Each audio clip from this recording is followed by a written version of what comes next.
Hey guys, it's postboxpat and welcome back to a new video, and today we're going to be doing the Q&A again. Q&A Thursday. Every single Thursday I'll answer your questions which you asked on the last Q&A, or sometimes I'll make a separate video talking about the Q&A. So today I've been asked so many questions, over 200 questions, and I'm struggling to pick out exactly which questions to answer due to the questions being so good. So if I've favorited your comment, or loved your comment should I say, I think it's the little heart thing. If I did that, it means I've chosen your question either for this video or the following Q&A which will come out next week. Now, some Q&A questions I may completely forget about or miss out, so if you would like to ask your question again, that really does help out if I haven't already answered your question in the past, and I will be going over a bunch of questions. So let's get straight into this and go on to the first question. Now the first question is by Jack Shannon, I think that is, and it says, "Hi Pat, Q&A, can I see your stats? Currently I'm not going to show my stats right now," and he also asks, "And do you think smoke will come in the campfire, will come from it since it's a campfire, just like the supply drop?" So, the campfire. Good question there, Jack. Basically, yes, there released a video talking about the campfire and when's it coming in and stuff like that, and how's it going to work. Well, I think smoke from the campfire could be something that we could potentially see in the game, and it could really kind of affect where the campfire is coming from. So, I do think that might be a feature with the campfire, but it won't be as noticeable as the supply drops. Great question there from our friend Jack. Now, moving on to the next question. This question is from Khalifi, and it says, "Is the burst rifle better than the normal one?"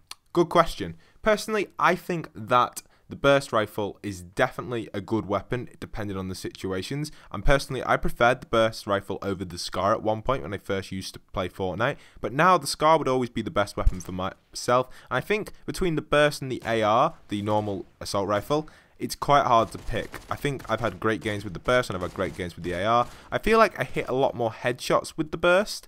Personally, in this gameplay, you'll notice towards the end of this gameplay, I hit a few headshots with the burst. I hit quite a few headshots with the burst, actually.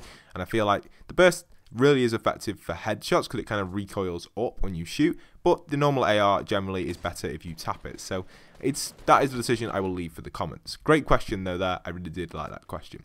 The next question is by Just Viewing. "Have you forgotten me? My GT is there on screen." But I don't think the problem I've got with this is when people ask, "Have I forgotten you?" I haven't forgotten gamer tags. I just play with so many people and so many join me. So if you join me and I haven't played with you or something, I do recognize your name, and if you rejoin, I'll probably recognize it. It's very hard to keep in touch with everybody. I'd love to be able to, but for myself to be able to kind of keep in touch with every single person commenting and sending me messages and stuff like that, it's near enough impossible for me to go through everything in that sense. I receive roughly over 20 messages every 5 minutes on Xbox, so it's quite difficult to get things done in that sense, and quite difficult to play with everyone. But I definitely think I'll be doing live streams in the future, so if you want to get involved with that, I haven't forgotten anybody. Anyone who leaves a comment and stuff, I'll always look at their name and stuff and remember, and if I see a comment again, I start to kind of clock on that they're a good fan of the channel, and it's something that I personally clock onto quite easily. Great question though, I did really like that question. The next question is from yesterday's video as well. This is from Agent C14. What a good question, or what a bunch of good questions he's got here. He's got absolutely tons of questions. So we'll go through some of these questions and I will talk about these questions exactly.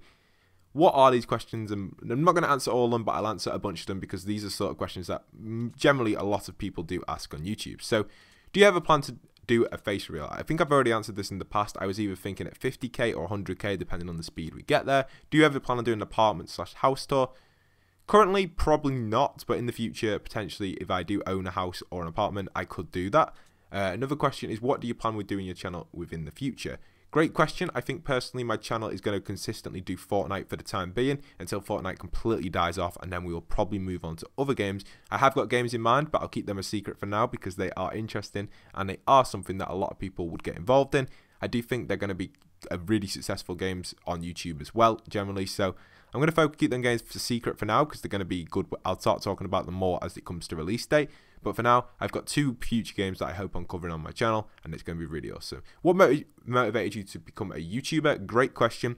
Personally, I think what motivated me to become a YouTuber is when I was a lot younger, I used to watch a lot of other YouTubers, around about when I was in year 8 of high school within the UK. I am from the UK, by the way. And yeah, so I think that motivated me. YouTubers like Syndicate and people like that, they used to motivate us, and it took all the way until about year 10, year 9, until I started doing YouTube. I actually started doing it on my mobile phone. Now, there were a bunch of big YouTubers out there who actually did use their mobile phone for doing videos. And when I say big YouTubers, they had about 10k, which is quite big in general, just for someone at that stage back in like year 8 and year 9. And people were filming video games on their phone. A lot of the footage would be recorded on the iPhone 4 or iPhone 3 or whatever it is, and uploaded online at the time. So pretty cool, and I definitely think it's something how I started, and that's really what motivated me, other YouTubers especially. I think Syndicate had to be one of my biggest motivators from his old content within his gaming content. His newer content doesn't appeal to me that much, but I know it is an interesting content and stuff like that, and it's a way that you can develop your channel into, and it is cool content. So he was probably my biggest inspiration via gaming videos, because I used to watch a lot of his Call of Duty zombie stuff, and I think that really did inspire me to do Minecraft and stuff. I think that just generally came from me enjoying the game a lot, and I just decided to do it, and I saw other people doing it. So mainly my biggest inspiration for YouTube would have to be the zombie videos from zombie YouTubers like NGT Zombies and Syndicate,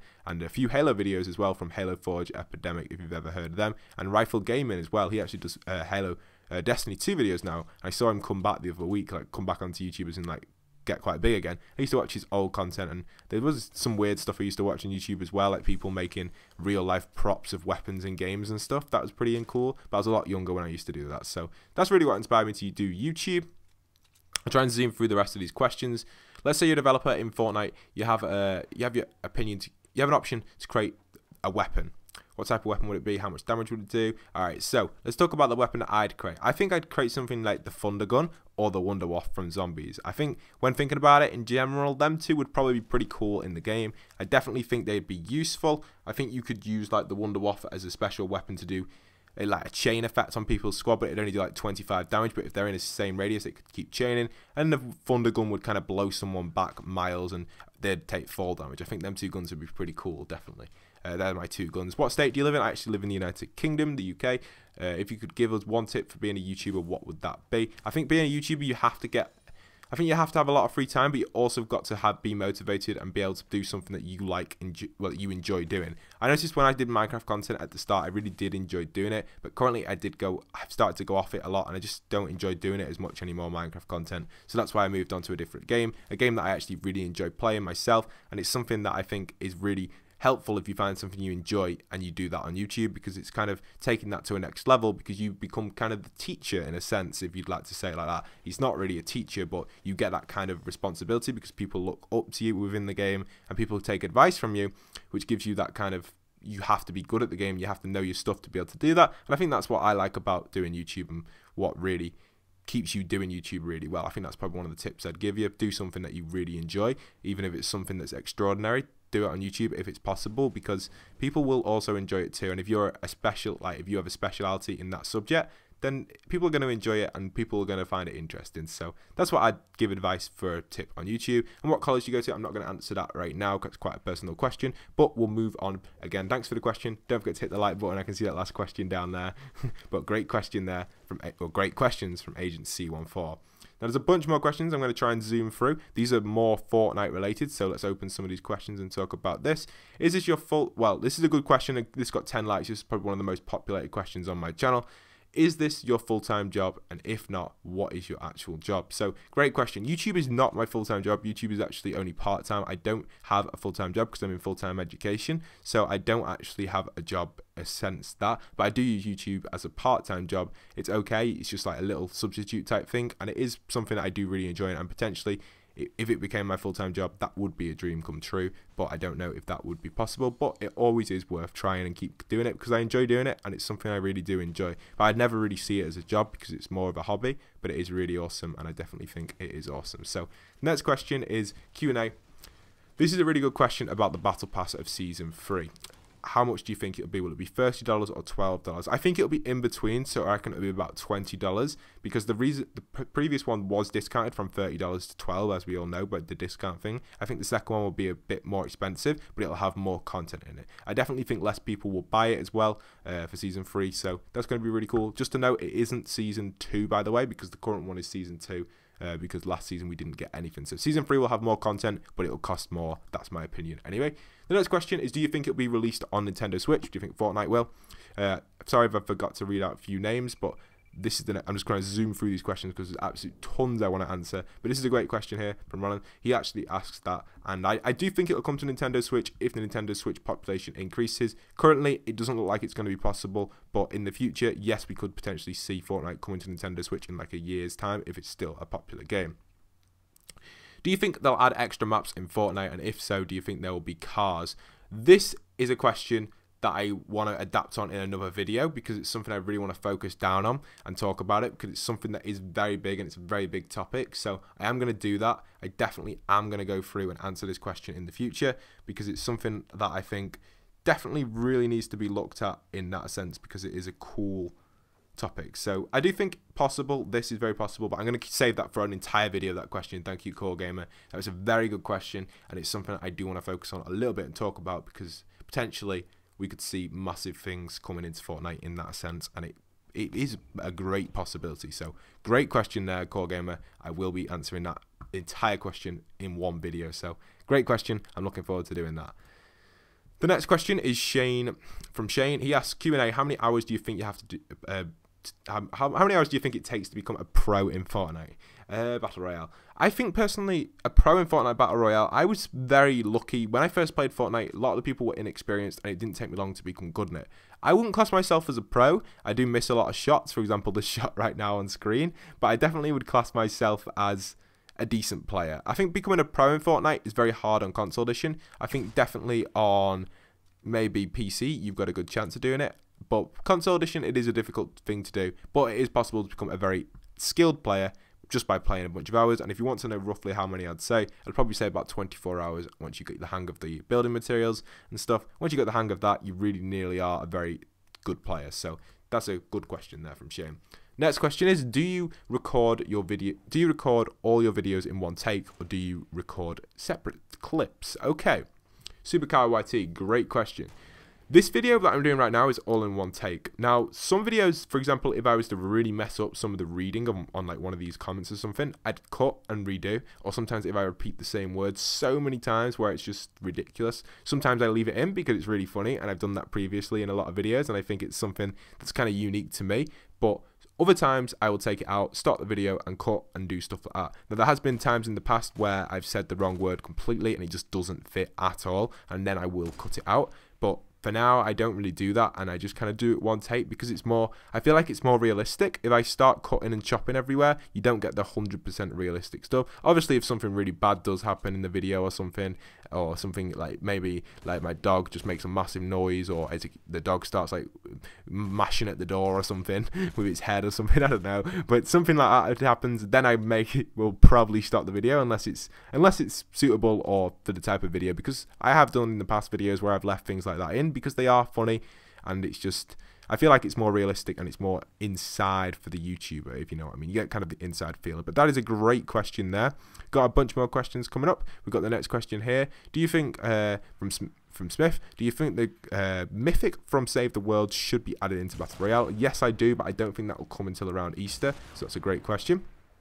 A dude, QnA, with all the new items, do you think there will ever be a backpack item added in the game? And also, do you think there'll be a game-ending kill cam will ever come in Fortnite? So, great question, and I think this is another question I want to answer on another video, because the idea of having backpacks is something that is very, very it's needed in Fortnite, like really badly. So again, this is going to be another question that I'm going to answer in another video, just because it's a great question, and I do think definitely the game-winning kill cam would be awesome in certain game modes, and same with a backpack, that'd be awesome as well. So the last question here we've got from my friend Logan Smith. I've still got a bunch more questions that I haven't answered that I'm going to drag over to next week's, by the way.